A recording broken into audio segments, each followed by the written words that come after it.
22nd of August 1924. The capital of the British Empire is graced for the first time ever with the presence of Caliphate. Hazrat Musleh Maud, the second successor of the Promised Messiah, landed at the port of Dover with his 12 companions. My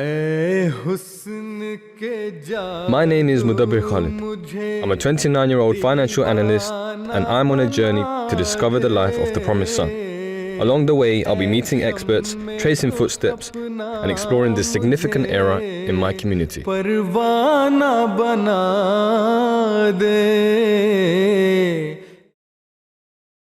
In this episode, Asif Basir Sahib, in charge of the Archive and Research Department, will be taking me around those sites in the heart of London that were graced by Hazur's presence, and we will be learning about his visit here to the UK. So we're here now, we're just leaving Victoria Station. How is this station so significant in the journey of Hazrat Musleh Maud? Hazrat Musleh Maud had travelled by sea. Okay. And he arrived at the seaport, and then from the seaport he took the train to London. And the train arrived here in Victoria, at the Victoria Station. What is significant about it is that although the British press was aware, and they had been publishing news that the head of the MTAi community is on his way and he'll be coming to London very soon, but when Hazur arrived here, something very strange, I would say, happened. As soon as Hazur got off the train, on the platform with all his companions, with the 12 companions that were accompanying him, Azan was said, Takbir was called, and Namaz was said on the platform. On the platform? On the platform. Wow, so that was a feast for the sight of the people present there, and the press and that were gathered, the photographers that were there. The news on the next day, all the newspapers had the story that 12 secretaries in green turbans and wearing long coats. They've come from all the way from India, brought the message of Islam, and as soon as they've arrived here in London, they called their prayer and they offered their prayer right at the platform. That's amazing. So from that very moment on, the press did not let Hazrat Musleh Maud go anywhere where they weren't following him. Yeah. He came off the station, and as you mentioned, everyone was wanting to know who this person is. What was so captivating about him? Why were people so, wanting to know who this person is? What we need to remember is that we're talking of Britain in 1924, not Britain as we know it today, which has got so used to the cultural and religious diversity. And then it's an Indian Muslim leader who has brought the message of Islam to London in 1924. So we must remember, London was not always the way we know it today. So it seems that there were a lot of people there at the station waiting for him. Why were there so many people there? Did something catch their attention, or were they told that he would be arriving? The conference that was going to take place here, we must not forget that Hazur was here for the sole purpose of attending the conference and delivering a lecture where his paper was going to be read out. And they had invited, as part of the British Empire exhibition that was taking place in 1924, they thought religion should also have a representation. So Hazur had actually travelled for that purpose. The organisers of the conference had also advertised their speakers, and Hazur happened to be their speaker, the only speaker who was travelling from such a distant place. Okay. So it had taken him a lot of time to travel all the way from India to come in. How long did it take? It took him more than a month. Wow. And then when he arrives here, because the programs were advertised and they had mentioned who is coming and they're presenting Islam, newspapers had picked it up. They knew it. So hence they were the presence. expecting. Yeah, they were expecting, and hence the presence of the photographers and the people who voted. So after visiting St. Paul's Cathedral, Hazrat Musleh Maud came here to Cheshire Place. Yeah. Was this residence Jamaat owned, or? This residence wasn't Jamaat owned. What happened was that because when Hazur was travelling to London, it was already planned that, and it was known that Hazur was going to be here for like a couple of months. So this property here was rented for the residence and the accommodation of Hazur and his secretaries. It's a bit unfortunate that the actual house where Hazur resided when he was here is no longer existent. But that house must have looked exactly the same as this one is. Not must have, I've actually had the opportunity to look at some old photographs, old postcards of the area. It was an exact replica of this building, but it's just that it used to be here. And we know from the diaries written by Bhai Abdul Rahman Sakadiani, who was accompanying Hazur, he has actually described in detail who used to be on the ground floor. Hazur was on the ground floor. And then there were other people living out. Hazrat Khan Sahib also was here. He was he resided here as well. So we're in quite an affluent area. I mean, nowadays people can't even imagine living in this property or in this area. Why this area? What was so convenient about an area like this? For all other sorts of amenities to be like in very easy access. Yeah.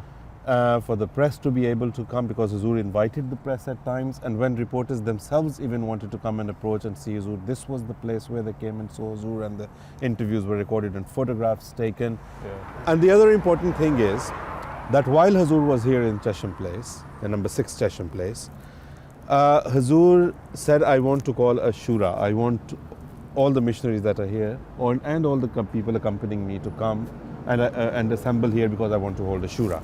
So this makes it historically very important that the first ever shura of MTAi UK was called here at this place where we're standing right now. So this is also quite significant in the Jamaat's very history significant as well, in the Jamaat's history. Hazrat Musleh Maud was here for around 2 months, right? Yeah. What were his daily activities like? What was his routine? From what we know, from the diaries that were written, especially by Abdurrahman Qadiani, and then Hazrat Sheikh Yaqub Ali Sahib Irfani, Yeah. what we know is that it was a very, very busy routine that Hazur, all along. But most of the time that Hazur spent here was actually in preparation of the paper that Hazur was going to read, which for the lecture, called the MTAi movement, and now it's in printed form, in book form as well. So he was preparing that most of the time and getting it translated as he went. So it was, he would write few pages, pass it on to the translators, i.e. Sarzafullah Khan Sahib, and Malik Ghulam Farisi was also helping a little bit. Then, as we know, Hazur was going to lay the foundation stone of the London Mosque while Hazur, Fazal Mosque, while Hazur was here in London. The land had been bought like about 3-4 years ago. So Hazur would travel to that place where the land was bought. He inspected it quite a few times. He led Friday prayers. So this seems like it was the operation centre for Hazrat Musleh Maud during his time here. After showing me around these historical locations, Basir Sahib took me to the Central Archive and Research Centre to show me some rare documents and pictures of Hazur's visit to London. So you mentioned at the station that at Hazrat Musleh Maud's arrival, there was press there, there was media coverage there. How did they record his journey? How did they track his journey in London? Right, we have a look here.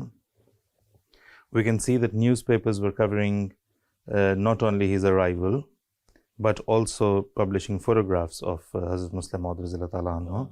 Okay. So we can see a photograph here. This is the Star. Yeah. And then other, there's photographs here. Then the Manchester Guardian announces that it's a long news about the religion of the empire. Yes. And then it says Islam's Day on September the 24th. So that means the day before, which is on the 23rd. And the subheading is Prophet of a New Sect at London Conference. Obviously not a prophet, but that is how they understood. And what we must remember about the Manchester Guardian is that this is the newspaper that turned into the Guardian as we know it today. So it was, one of the streamlined papers even at that time. We have the Evening Standard announcing a dozen secretaries. That is on the day of their arrival. Is that referring to It's referring to the companions who came with Hazrat Musleh Maud Radhiyallahu Anhu. And this is where we have the news of Hazur arriving at Victoria and St. Paul's, etc. So like I said, it was an except we've got the Daily Express mentioning London's Islamic Mosque and Hazur's arrival and all that. Then we've got the Times of the August the 18th, which is telling how the heading says Religions of the Empire, London Conference next month, which is going to be in September. And this also very gives a very prominent news about the arrival of Hazrat Musleh Maud Radhiyallahu Anhu, that he's going to be here and he's going to be addressing the conference. So the forms of Islam in the empire, that continues from the Times again. Then you've got the Daily Chronicle giving news about Hazrat Musleh Maud Radhiyallahu Anhu's arrival. So quite a lot of papers announced not only Hazrat Musleh Maud Radhiyallahu Anhu's presence, but the purpose as well. And they were mentioning both about the conference and about the mosque. Wow, that's really, really interesting. So the conference actually got a lot of attention as well. A lot of attention, and because of Hazur's. I mean, you see, if we look at this is a report called The Religions of the Empire. So all the papers that were read were compiled later on in this book and published. So if we have a look at this, we've got Sir Denison Ross, an introduction by Sir Denison Ross. Yes. Where at the end he is very thankful to Hazrat Musleh Maud anhu to have travelled all the way from India.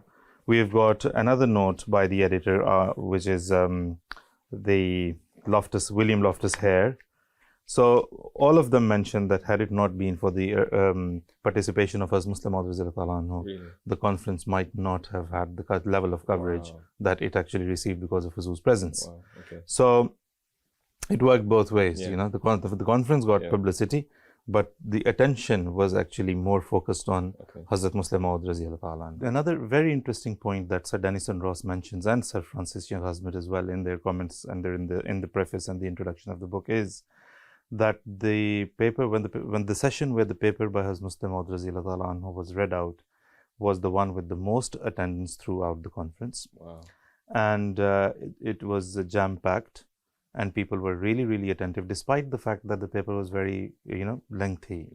But it was, people stayed alert and people stayed attentive and paid attention to each and every single word, appreciated it a lot. And there was a lot of, cheers and all sorts of ways that people could express their joy and happiness on the contents of the paper that they had heard about Islam, because it was a very different, very unique angle. When Hazrat Musleh Maud radhiyallahu ta'ala anhu was on his way, I mean, when he set off from India, even en route, whatever route he took, wherever he passed through, I mean, he stayed in Haifa and he stayed in Rome as well on his way.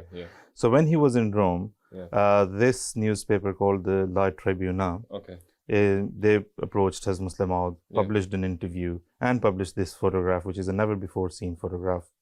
Not very clear, blurry as it is, but it's a never before seen photograph of Hazrat Musleh Maud and his companions that travelled with him to London. It seems wherever he travelled, wherever he stopped, he gathered attention, or he attracted people. Yeah, it was quite natural for that to happen, because for the purpose that he was travelling for and wherever he went, like when he was in Rome, he actually approached the Pope and told him that I want to see you, and the Pope the reply didn't come, but then when it did come, it came back saying that the Pope is unfortunately not able to see anyone during these days. So this newspaper, when they met Hazrat Musleh Maud, they actually asked him that, had you had the chance to meet the Pope, what would you have told him and what would you have said?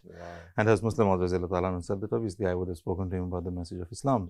Okay, so Jazakallah Bassat, I really enjoyed it, and it fascinated me, the amount of coverage that Hazrat Musleh Maud got. It's fascinating. Not just in the UK, but also in Italy and in India as well. So I thank you for that. I really appreciate your time. In the next episode, Now, I've just come out for a Masjid Mubarak after reading the first prayers of 2020 behind His Holiness Hazrat Mirza Masroor Ahmad. So now we're off to Feltham, Bet al-Wahid, another location. So we're covering, I think, about 80 to 85 locations across the country. So